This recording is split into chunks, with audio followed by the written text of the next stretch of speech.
बाबा बागेश्वर को चुनौती दे रहा है। जानते हैं कौन?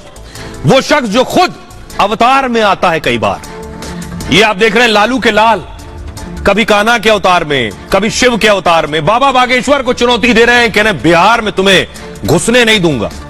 बिहार में कदम रखोगे तो सोच समझ कर आना, क्या बोलना है क्या नहीं बोलना है। जरा रिपोर्ट देखिए।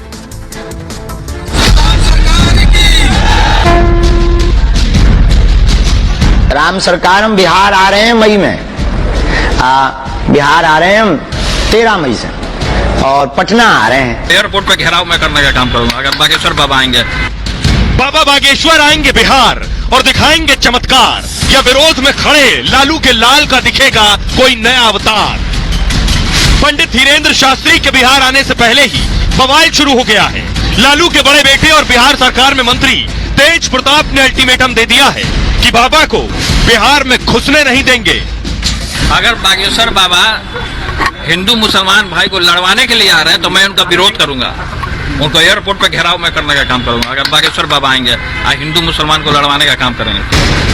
तेज प्रताप के बयान पर सियासी संग्राम शुरू हो गया है। बीजेपी ने कहा धमकी देने वाले लोग हवा में उड़ जाएंगे। साधु संतों ने तो तेज प्रताप को दिमाग तेज करने की सलाह तक दे डाली है।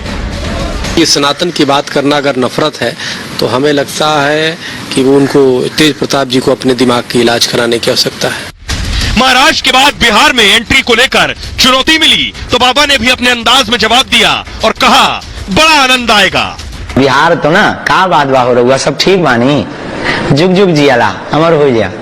हाँ, गोड़ लागू तो बड़ा आनंद आएगा। हम बिहार आ रहे हैं। और आइए, बिहार में क्या होगा? चमत्कार होगा या फिर एक दूसरे के बीच तकरार होगी? होने क्या वाला है? दरअसल तेज प्रताप क्या कह रहे हैं, ये तेज प्रताप का नया अवतार आप देख रहे हैं।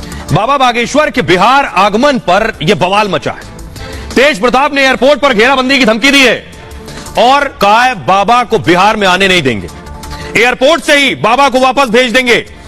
आरजेडी ने बाबा बागेश्वर को उन्मादी तक कहा है। बाबा बागेश्वर जैसे लोगों को जेल में होना चाहिए, कहना यह है। बीजेपी ने तेज प्रताप और आरजेडी पर पलटवार किया है। कहा है बाबा को रोकने वाले हवा में उड़ जाएंगे। आरजेडी को माफिया और हत्यारे पसंद हैं, यह कहना है बीजेपी का। 13 मई को बाबा बागेश्वर बिहार आ रहे हैं। 13 से 17 मई तक बिहार में दरबार लगाएंगे बाबा। पटना के नौबतपुर में बाबा के दरबार की भव्य तैयारी की गई है। 3 लाख वर्ग फीट में विशाल पंडाल बनाया जा रहा है और 15 मई को बाबा बागेश्वर का दिव्य दरबार लगेगा। यानी 15 मई को ही बाबा पर्ची निकालेंगे और दरबार में शामिल होने या लंगर की कोई फीस नहीं होगी। इस दौरान 3 लाख से ज्यादा लोगों के आने की उम्मीद की जा रही है। कथा के साथ बाबा सनातन धर्म का प्रचार भी करेंगे। बिहार से भी हिंदू राष्ट्र की मांग कर सकते हैं बाबा। बिहार में जेडीयू और आरजेडी की सरकार है। सुनिए जरा आरजेडी के नेता क्या कह रहे हैं और बीजेपी के नेता क्या कह रहे हैं। ये तो उन्मादी है, और उन्मादी संत हो जाए ऐसा भारत में संत की परंपरा नहीं। तब में इसी को जेल में रहना चाहिए, और जेल में नहीं है, यही अफसोस की बात है। अब तो लोगों को दिखाते थे कि शिव भक्त है, कृष्ण भक्त है, लेकिन रोजा इफ्तार में लगता है कुछ परिवर्तन आया है, तो इस्लामी धर्म कबूल कर लें। बाबा आएंगे, बाबा को कोई नहीं रोक पाएंगे। करोड़ों हिंदुओं के वो ध्वजवाहक हैं। पटना में भी उनका दरबार लगेगा, और हो सकता है कि वो भी माला पहनाने के लिए जाएंगे, पैरवी करेंगे।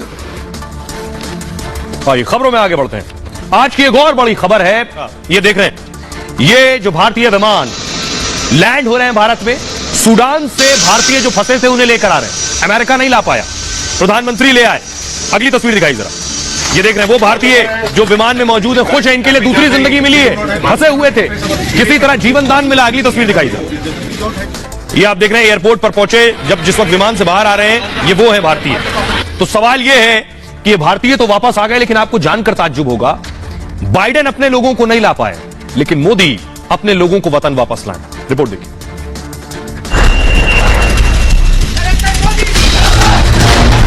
ये पीएम मोदी के फैसलों का असर है। ये मोदी के नेतृत्व का नतीजा है, जिसके चलते हजारों भारतीय की जान बची और सूडान से वो सुरक्षित हिंदुस्तान लौट आए। तो फंसे में यही दुआ करेंगे कि वो सब भी सही सलामत अपने घर वालों से मिले, और शुक्रिया अदा करना चाहिए मोदी सरकार का। मोदी जी की जय, भारत माता की जय। हम अपने वतन आ गए तो हम खुश हैं, और thanks to Modi ji, thanks to team work. हमारा भारत देश महान है, हमारा नरेंद्र मोदी जी है, और हजारों साल जी है। जहां बाइडेन जैसे सुपर पावर मुल्क के राष्ट्रपति देखते रह गए, सारे साधन होने के बावजूद अमेरिका के हजारों लोग सूडान में फंसे हैं। वहां मोदी ने तुरंत एक्शन लिया। जल, थल और नभ तीनों रास्तों से भारतीय सेना ने रेस्क्यू मिशन शुरू कर दिया। इसलिए सूडान से लौटने वाला हर भारतीय कह रहा है, मोदी है तो मुमकिन है। हमारे भगवान है। जिस तरीके से ऑपरेशन कावेरी के तहत आप लोग को वही बचाए, नरेंद्र मोदी बचाए, कोई बता नहीं पाता। आंसुआरा बोली नहीं निकल रहा है।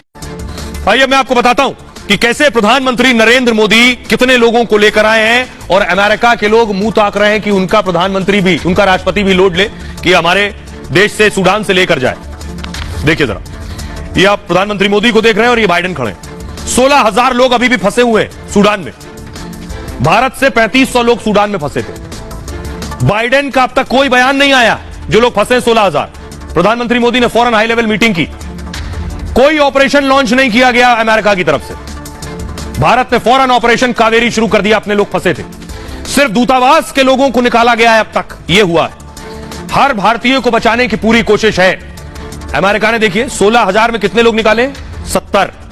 भारत ने 3500 में 1500 अपने लोगों को बचा लिया है। बस फोन, इंटरनेट पर मदद हो रही है, दूसरी कोई मदद अमेरिका नहीं कर रहा है। और हर तरीके से भारत मदद कर रहा है अपने लोगों की।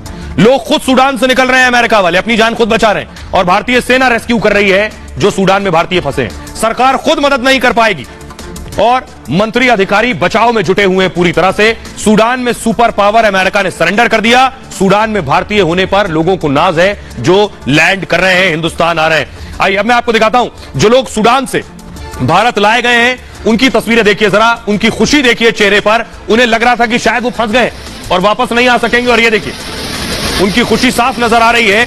अब मैं आपको दिखाता हूं कि आखिर ऑपरेशन कावेरी के तहत कितने लोगों को अब तक लाया गया है और इस मिशन को कैसे पूरा किया गया। यह बहुत बड़ा मिशन था और चुनौती भी बड़ी थी। सूडान में करीब 3500 भारतीय फंसे हुए थे। भारतीयों को निकालने के लिए मिशन शुरू किया गया और प्रधानमंत्री मोदी खुद इस मिशन की जानकारी ले रहे हैं। रक्षा राज्य मंत्री मुरलीधरन इसकी अगुवाई कर रहे थे। ऑपरेशन कावेरी से 1100 लोग रेस्क्यू हो चुके हैं। आज की ओर मिलाकर 1500 लोग हो गए। समुद्री और हवाई रास्ते से भारतीय वापस लाए जा रहे हैं। रेस्क्यू में नेवी ने आईएनएस सुमेधा जहाज को लगाया है बाकायदा और एयरफोर्स का C-130J विमान भी रेस्क्यू में जुटा है। सूडान में फंसे लोग पहले सऊदी अरब पहुंचाए जा रहे हैं और समुद्री रास्ते से सूडान से जद्दा पहुंचाया जा रहा है उन्हें, फिर विमान से दिल्ली और मुंबई लाए जा रहे हैं ये लोग। सूडान में तख्ता पलट के लिए संघर्ष हो रहा है। सेना और विद्रोहियों की हिंसा में 450 लोग मारे जा चुके हैं। सूडान में फंसे भारतीयों पर भी खतरा मंडरा रहा था, लेकिन सरकार के कड़े निर्देश से रेस्क्यू तेज किया गया। सूडान में भारतीय दूतावास भी पूरी तरह से इस वक्त सक्रिय है। भारतीयों को सुरक्षित निकालने के कदम उठाए जा रहे हैं। सुनिए जरा, जो लोग सूडान से लौट कर आए वो क्या कह रहे हैं। भारत वापस आने के बाद किस हालात में थे, अब उन्हें नई जिंदगी मिली। सुनिए। हम लोगों का सब कुछ ले लिया, लूट लिया। हम लोग पैदल आए, बच्चों को एकदम पैदल तोड़ा के लेके आए। बहुत हालत खराब है उधर पर। वहाँ पे सिचुएशन बहुत खराब थी। मेरे घर में खुद गोलियां चले, बहुत खराब थी सिचुएशन वहाँ पे। सिचुएशन सर वहाँ पे मैडम हर दिन बम बारूद पिस्तौल बंदूक से हमेशा वार होते रहता है। घर के आसपास में फायरिंग हुई थी तो उस दिन हम लोग तो घर पे छुट्टी बैठे थे तो 5 गोलियां आके हमारे जो है बालकनी में गिरी थी। इंडिया गवर्नमेंट ने बहुत सपोर्ट किया और इसे हम सेफ यहाँ आए, ये बहुत बड़ी बात है। बहुत डेंजरस था, इसमें हम छूट गए। ये मैं गवर्नमेंट की बहुत बहुत शुक्रिया, नरेंद्र मोदी जी की बहुत बहुत शुक्रिया देना चाहती हूँ। हमारी को इंडियन आर्मी नरेंद्र मोदी ने बहुत ज्यादा सपोर्ट किया, इस वजह से हम यहाँ पे पहुँच गए, अन्यथा हमारे पहुँचने का कोई साधन नहीं था। आइए आज की एक और बड़ी खबर है। कई दिन से हमारे खिलाड़ी प्रोटेस्ट कर रहे थे और फाइनली बाहुबली पर अब FIR हो गई। ये है ब्रजभूषण, बाहुबली उत्तर प्रदेश के, और ब्रजभूषण के खिलाफ, क्योंकि कुश्ती संघ के अध्यक्ष भी हैं, इनके खिलाफ जो प्रोटेस्ट कर रहे थे, अगली तस्वीर दिखाइए जरा। इनके खिलाफ देश के पदकवीर प्रोटेस्ट कर रहे थे। कई दिन से प्रदर्शन कर रहे थे कि ब्रजभूषण पर FIR हो, लेकिन FIR नहीं हो रही थी। उसके बाद ये खिलाड़ी हमारे कोर्ट गए, कोर्ट का दरवाजा खटखटाया। उसके बाद कोर्ट के आदेश पर कहिए या उससे पहले दिल्ली पुलिस ने कहा हमने FIR लिख रहे हैं। हुआ क्या कि तुषार मेहता खड़े हुए, उन्होंने कहा दिल्ली पुलिस आज ही FIR दर्ज करेगी। कोर्ट ने कहा इस भरोसे के बावजूद सुनवाई जारी रहेगी। शिकायतकर्ता के वकील ने कहा शिकायतकर्ता महिला पहलवानों को सुरक्षा दी जाए और ब्रजभूषण सिंह के खिलाफ पहले से ही 40 मुकदमे दर्ज हैं। ब्रजभूषण पर दर्ज 40 मुकदमों में हत्या का मामला भी है, लिहाजा महिला पहलवानों के इस मामले की जांच SIT से कराई जाए और इसकी निगरानी हाईकोर्ट या सुप्रीम कोर्ट के पूर्व जज करें। CJI यानी chief justice of India DY Chandrachud ने कहा दिल्ली पुलिस के वकील के बयान को रिकॉर्ड कर रहे हैं पर रखें और कि मामले में आज ही एफआईआर दर्ज होगी। कोर्ट ने कहा, कोर्ट में तुषार मेहता ने कहा कि जिस तरह का घटनाक्रम है, ऐसा लग रहा है कि कुछ और भी पीछे है। हालांकि यह बेहद गंभीर मामला है, इसलिए अभी कुछ नहीं कहेंगे।